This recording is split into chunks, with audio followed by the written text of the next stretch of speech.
안녕하세요, 제로스입니다. 비트코인이 최근에 많이 빠져서 이제 30%가 넘는 고점 대비 30%가 넘는 하락률을 보이고 있는데, 높은 곳에서 구매를 하셨던 분들은 굉장히 공포스러운 구간일 수도 있을 것 같아요. 근데 이게 왜 빠졌는지, 그리고 뭐 우리가 어떻게 앞으로 매매를 해야 될지, 이 시장이 어떻게 갈지, 이런 것들에 대해서 방향성하고 정보를 공유하고자 합니다. 지금 시장이 굉장히 많이 안 좋죠. 비트코인이 6천만 원이 이제 깨져서 5,920만 원 정도 하는 것 같고요. 이더리움도 500만 원이 깨졌네요. 어쨌든 고점 대비 한 31% 정도 빠진 상황이고요. 김프 같은 경우에는 지금 한 5%에서 6% 정도 사이를 왔다 갔다 하고 있는 것 같습니다. 그래서 뭐 많이 빠질 때는 뭐 10% 넘어갔었던 것 같은데, 그래도 지금은 한 5, 6% 정도로 조금 안정이 된 느낌입니다. 근데 개인적으로 봤을 때는 조금, 생각보다는 좀 많이 빠진 것 같아요. 일전에 저희가, 알아봤던 바이낸스 차트인데요. 여기서도 저희가 이미 예상은 하고 있었죠. 이미 예상은 하고 있었는데, 39K에서 44K까지를 가장 마지막 지점으로 확인하고 있었고, 중간에 53K에서 55K 정도에서 사실은 추가 매수를 할 수 있으면 추가 매수를 하는 게 좋다라고 말씀을 드렸는데, 굉장히 빠르게 하락 추세가 나왔고, 또 반대로 꼬리에서는 굉장히 또 빠르게 상승이 나왔습니다. 그래서 지금은 47K 정도 위치해 있는데, 여러분들이 지금도 충분히 매수할 수 있는 기간이고 매수할 수 있는 금액이니까, 현금을 가지고 계신 분들은 매수의 관점으로 시장을 좀 바라보시면 좋을 것 같고요. 저희가 처음에 이 연두색 채널을 상승 채널로 인지를 하고 있었습니다. 비트코인이 더 상승 여력이 강해지면서 빨간색 선을 두 번째 채널로 바라보고 있었죠. 그리고 첫 번째 채널을 장대 음봉으로 깼기 때문에 두 번째 채널을 바라볼 수밖에 없는데, 두 번째 채널에서도 아직 채널 하반까지는 오지 않은 상태에서 사실 반등이 나오고 있고, 업비트에서 바라보더라도 지금 200일 이동평균선을 지켜주는 모습을 보여주고 있기 때문에 여기에서 뭐 추가적인 하락이 나올 수도 분명히 있습니다. 분명히 있지만 200일선을 지켜주는 범위 내에서 추가 하락이 나오지 않을까라는 게 제 개인적인 의견이고요. 달러 차트, USDT 차트로 봤을 때도 200일선이죠. 200일선을 지켜주는 모습이 있기 때문에 충분히 상승 여력은 있다.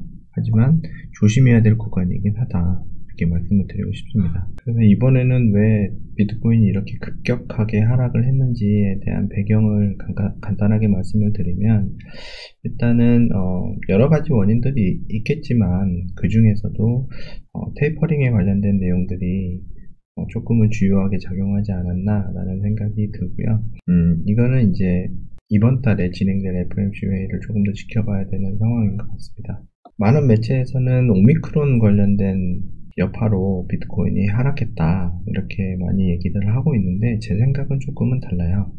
오미크론 같은 경우에는 사실은 처음에 발병이 생겼다고 했을 때 약간 하락을 하긴 했지만, 지금처럼 이렇게 뭐 10몇 프로씩 빠질 만한 그런 상황은 사실 아니었고, 정확한 연구 결과들이나 이런 것들이 나오지 않은 상태였기 때문에 약간은 퍼드성 뉴스로 인한 뭐 하락이다라고 생각할 수 있을 만큼 너무 급격히 빠진 부분이 있죠.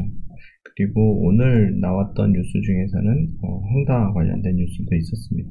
네, 이 헝다 관련된 뉴스 같은 경우에는 이번뿐만이 아니라 앞으로도 계속 우리가 이번 시즌이 끝나는 날까지 계속 헝다 이슈들은 계속 나올 거고, 설사 디폴트가 이행된다고 하더라도 그 다음에 다른 제2, 제3, 제4의 업체 회사에서 디폴트가 발생하는 걸로 계속적으로 비트코인 시장을 위협하는 뉴스의 하나로 계속 등장을 할 거라는 게 제 개인적인 생각입니다. 근데 이렇게 뉴스들이 굉장히 안 좋게 나오고 있고, 여러 가지 불안 요소가 많음에도 불구하고 많은 비트코인 선구자들이나 자산가들은 이 시점을 이용해서 비트코인을 매수하라고 얘기를 하고 있고, 플랜 B 같은 경우에도 해당 트윗을 통해서 대상승장인 2017년에도 이렇게 많이 빠졌었다. 그렇기 때문에 이번에 빠진 것도 정상적인 건강한 조정이다 라고 이야기를 하고 있습니다. 그리고 마이크로 스트래티지도 11월 달까지 해서 4억 달러 어치를 추가로 매입을 했다고 하죠. 평균 매입가가 59,000달러니까 마이크로 스트래티지도 물렸네요. 근데 마이크로 스트래티지가 저희들 입장에서는 59,000달러까지 떨어졌을 때 굉장한 공포에 있었겠지만, 이 마이크로 스트래티지에 있는 사람들은 59,000달러도 싸다고 생각한 거예요. 앞으로 비트코인이 1억, 2억, 3억, 4억까지도 갈 수 있다라고 생각을 하는 사람들이잖아요. 그렇기 때문에 결과적으로 굉장히 높은 가격까지 올라갈 수 있는 비트코인이기 때문에 지금의 폭락은 내가 추가로 매수할 수 있는 기회다라고 생각을 하는 거죠. 라울팔 역시도 12월 1일 기사지만 비트코인과 이더리움 매수하겠다. 이런 인플레이션 해칭 수단으로서는 비트코인만한 게 없다. 이렇게 얘기를 하고 있습니다. 그리고 이번에 폭락장 때 엘살바도르 대통령이 150BTC를 매수했죠. 거기에 따라서 저스틴 선도 똑같이 비트코인을 150BTC를 매수를 했습니다. 이게 하나에 5천만원씩이라고 생각을 하더라도 굉장히 큰 금액이잖아요. 근데 이 사람들은 이런 것들을 진짜로 쇼핑하듯이 사고 있습니다. 여러분들은 이거에 대해서 어떻게 생각하셔야 될지 한번 좀 고민을 해보시는 게 좋아요. 아무리 저스틴 선이 돈이 많다고 하더라도 이렇게 큰 돈을 우리 입장에서야 큰 돈이고 그 사람 입장에서는 큰 돈이 아닐 수도 있습니다. 하지만 그 사람도 기업의 대표로서 이렇게 BTC를 구매를 하는 것 자체가 그리고 미디어에 알려지고 자기가 스스로 알리고 있는 이러한 상황 자체가 비트코인에 정말 가치가 없다라고 한다면 이 사람 입장에서도 굉장히 타격이 있을 수밖에 없는 상황이거든요. 근데 이 사람들은 도대체 왜 구매를 계속 해 나갈까? 라는 입장에서 보면 결국에는 BTC가 상승한다. 비트코인이 상승할 수밖에 없다. 라는 굉장히 강한 믿음이 있는 거예요. 이 자료는 다들 아시겠지만 비트코인의 고래들의 지갑 주소입니다. 여기 보시면 10,000BTC가 빠져나갔죠. 9,499BTC, 17,000개 이렇게 고래들의 지갑에서 많은 BTC들이 빠져나간 것들을 볼 수 있습니다. 하지만 반대로 많이 산 고래들도 있다라는 거죠. 네. 그렇기 때문에 이게 어느 한 전반적으로 모든 사람들이 다 팔고 나가는 그런 시장은 아니라는 거죠. 누군가가 팔고 있으면 또 누군가는 그 BTC를 사고 있는 이러한 상황입니다. 물론 이게 한간의 뉴스나 루머 쪽에서는 이 헝다의 디폴트 선언을 막기 위해서 BTC를 팔고 있다 이런 얘기들도 있긴 하지만 어쨌든 간에 BTC를 누군가는 팔고 있고 누군가는 사고 있다라는 거죠. 이것만 보더라도 결과적으로 이 시장 자체가 지금 당장 어떻게 된다라는 건 사실 아니라는 거예요. 그렇기 때문에 여러분들이 너무 겁먹거나 그럴 필요는 없다라는 거죠. 그리고 이번에 BTC가 하락할 때 굉장히 많은 롱 청산이 이루어졌는데요. 이렇게 롱 청산이 많이 이루어지면서 나타나는 특징 자체가 롱이 청산되고 비트코인이 많이 빠지면 다시 이 비트코인 롱을 없앴던 사람들이 다시 저점에서 비트코인을 매집하는 이러한 특징들이 있기 때문에 윗꼬리가 굉장히 빨리 달리면서 올라가는 경향들이 있습니다. 그래서 이 부분들을 차트 관점에서 다시 한번 살펴보면 1시간봉 차트인데요. 이렇게 긴 윗꼬리를 달고 올라간다는 거죠. 이러한 현상 자체가 비트코인 롱 청산에 대해서 이 매집 세력들이 저점에서 비트코인을 계속 매집했다라는 얘기로밖에 들리지 않는 겁니다. 그렇기 때문에 여러분들도 조금은 의연하게 해당 시장을 바라볼 필요가 있을 것 같고요. 물론 지금 당장 금액이 떨어진 건 굉장히 안타까운 얘기죠. 근데 이런 하락장을 예견할 수 있는 사람도 별로 없고 그리고 예견했다고 하더라도 정확하게 몇 시에 떨어질지는 예상할 수 없잖아요. 그렇기 때문에 미리 알고 있는 사람들을 제외하고 이런 하락에 대응할 수 있는 사람들은 없다고 보는 게 사실은 맞습니다. 그리고 우리가 이미 알아봤지만 추세를 이탈한 게 아니라는 거. 아직까지는 해당 추세 안에서 계속 머물고 있고 또 200일선 이평선 위로 다시 반등이 나와줬다라는 점에서 아직 추세 상승은 유효하다라는 거죠. 그렇기 때문에 이런 하락들은 단순한 기술적인 지표만으로는 사실 잡아내기가 굉장히 어렵고, 그래서 시장은 사실 예측한다라는 관점보다도 대응한다라는 관점이거든요. 그래서 여러분들이 만약에 65K 위에서 일부 현금화를 했다, 그래서 나한테 시드가 좀 남아있다, 현금이 좀 남아있다 하신 분들은 이런 금액 저가로 나왔을 때 사시면 돼요. 네, 더 사서 수량 늘리기를 하시면 되죠. 근데 내가 못 샀다 또는 못 팔았다, 이전에 못 팔았기 때문에 지금 사실 현금이 없다, 이런 사람들은 지금 여기에서 팔고 다시 저점을 잡기에는 너무 리스크가 크다는 거. 1시간 만에 4% 5%씩 내렸다가 다시 올라가고 이런 시장인데 거기에서 자기가 저점을 잡을 수 있다? 그런 분들은 사실은 롱텀이 아니래도 돈을 어마어마하게 벌 수 있는 분들입니다. 그런 스캐핑 능력이 계시는 분들은 정말 어마어마한 돈을 벌 수 있는 시장이 비트코인 시장이기도 하죠. 근데 우리는 사실 그럴 수 없거든요. 저점을 잡을 수 없거든요. 그렇기 때문에 이런 시장에서는 무대응이 돈을 버는 길일 수도 있습니다. 마음은 물론 아프죠.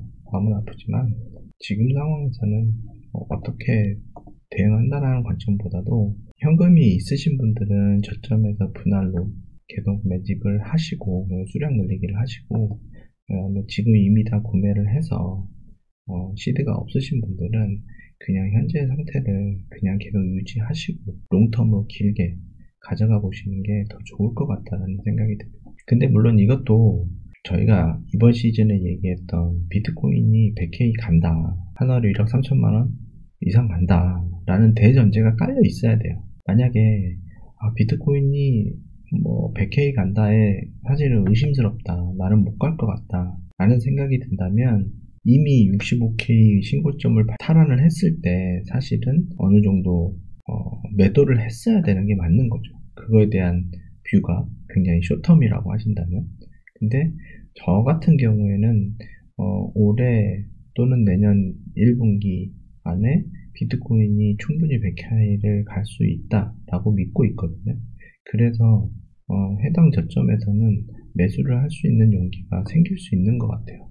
그래서 여러분들도 이런 부분에 대해서는 조금 더 용기를 가지셨으면 좋겠고, 본인이 생각하시는 바대로 매매를 해 나가시면 좋을 것 같습니다. 우리도 이미 비트코인이 100K 갈 거를 예상하고 기대하고 있었어요. 그리고 세력들도 그동안에 계속 구매를 해왔기 때문에 당연히 비트코인이 100K 이상 가줘야 충분한 수익을 얻을 수 있는 거죠. 근데 우리도 알고 세력도 아는 그 100K가 쉽게 오겠냐는 겁니다. 절대 쉽게 오지 않는다는 거예요. 왜냐면 세력 입장에서 생각을 해보자. 세력 입장에서는 100K 가는 거 좋아요. 플랜 B 입장에서도 자기가 100K 갔을 때 그게 딱 맞아 떨어지는 것들이 굉장히 좋죠. 근데 100K 갔다고 치자고요. 그럼 마지막에 100K일 때 세력이 파는데 그때 개미도 같이 파나요? 그건 아니잖아요. 세력이 팔 때 그 물량을 누군가가 받아줘야 돼요. 더 올라갈 수 있다라는 희망을 주면서. 그거 받는 사람 누구냐면 일반 개미들. 그렇기 때문에 100K 가기 전에 충분히 흔들어서 공포를 만들어주고 시장이 어렵다는 걸 알려주고 개미 털어주고, 그리고 시장이 올라가면 개미들이 다시 언제 타죠? 1억 돼야 타겠죠.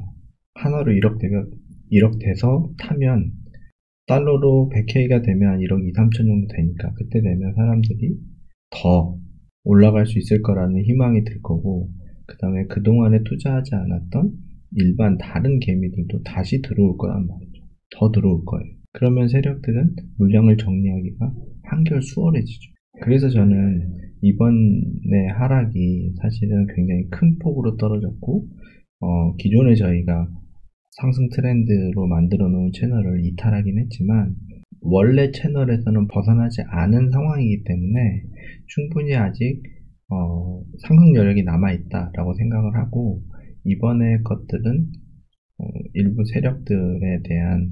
세력들이 저점 매집을 추가로 하기 위한 과의 작전이다 라는 생각이 조금은 더 강하게 듭니다. 저희가 계속 코인 시장에 있다 보면 정말 공교롭게 고점이나 아니면 고점 원저리에서 항상 좋은 뉴스가 터지기도 하고 안 좋은 뉴스가 터지기도 하면서 더 오르기도 하고 더 떨어지기도 하거든요. 어떻게 그렇게 딱 맞춰서 떨어질까? 또 어떻게 딱 맞춰서 이렇게 올라갈까? 그리고 어떨 때는 똑같은 뉴스지만 어떨 때는 한 1, 2% 빠지고 어떨 때는 한 10%, 20%씩 빠지고, 이런 것들은 사실은 같은 재료를 가지고도 사실은 세력이 좀 장난질을 치는 것 같다라는 생각이 저한테는 조금 있습니다. 그래서 저는 사실 이번 하락장은 충분히 여러분들이 견딜 수 있는 장이다라는 생각이 들고, 물론 어렵겠지만 조금 더 인내하시면서 시장을 긍정적으로 바라보셨으면 좋겠다라는 생각을 하고 있습니다. 그렇다 하더라도 이제 앞으로 있을 중요한 관심사들은 조금은 챙기긴 챙겨야 될 것 같아요. 왜냐면 테이퍼링 관련된 이슈가 또 나오게 되면, 지금은 내년 6월까지 이제 테이퍼링을 점진적으로 시행한다 이렇게 됐는데, 이 기간이 좀 더 단축되거나 또 이번에 굉장히 매파 발언이 나오면서 또 금리 인상의 시점이 굉장히 빨라질 수 있다, 금리 인상할 거다, 하게 되면 또 굉장히 금리 인상의 폭이 높아질 수 있다, 이런 얘기들이 또 나오기 시작하면 또 비트코인은 하락할 수 있는 요인이 충분하기 때문에, 제가 생각할 때는 12월 10일 날 발표되는 CPI 지수를 조금 확인을 하시고, 그리고 FOMC 회의에서 파월 의장이 어떤 얘기들을 할지를 조금 예상을 해보면서 시장을 대응해 나가는 방법이 좋다라는 생각을 하고 있습니다. 그래서 여러분들도 12월 10일 CPI 지수는 꼭 확인을 하시면서 가면 좋을 것 같고요. 제 개인적으로는 이런 오미크론 관련된 이슈들이 또 다른 양적 완화를 만들어내고, 이러한 양적 완화가 다시 우리의 자산시장, 꼭 코인뿐만이 아니더라도 주식이나 부동산 시장까지 어느 정도는 또 같이 끌어올려주지 않을까라는 생각을 하고 있습니다.